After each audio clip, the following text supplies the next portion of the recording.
should there be a distinction between rape as a crime committed by undisciplined fighters in search of sexual satisfaction on one hand, and rape committed with the explicit goal of harming a community and its social cohesion? Or do the two always go together in a conflict situation?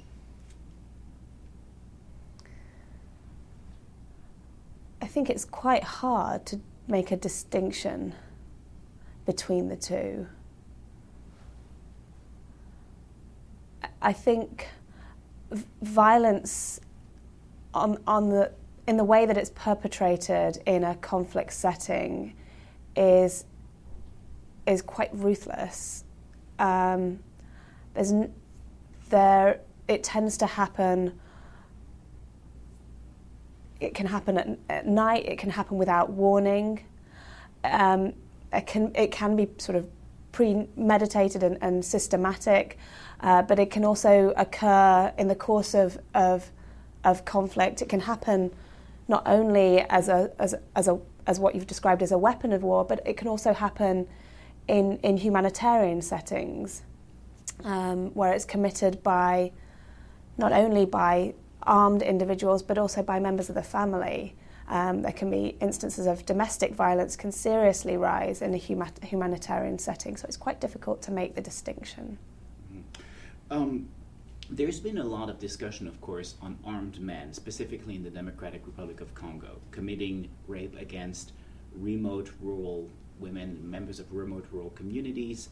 But that sounds a bit counterintuitive when you think about it, because rebel groups usually, well, often, shall we say, rely on rural communities, on their ability to function, on the social cohesion of these communities, on their ability to grow food for survival. And there the example of the Cuban Revolution, for example, comes right away. Fidel Castro and his guerrillas, making friends with local peasants and things of that sort.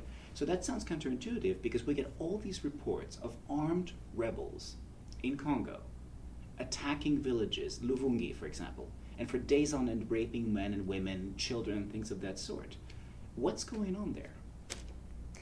Well, the situation in Congo is incredibly complicated. And I think what you see is women targeted by armed groups, but also by government forces.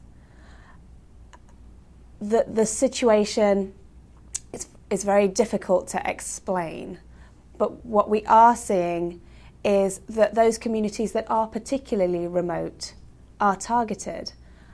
And there's a good reason for that. The reason is that those women and men and children are not protected. There isn't adequate protection there. There's very, very little in the way of policing there to protect those women and people from sexual assault. And so they're very easy targets. What's going on? Well, people are being targeted in communities where they are vulnerable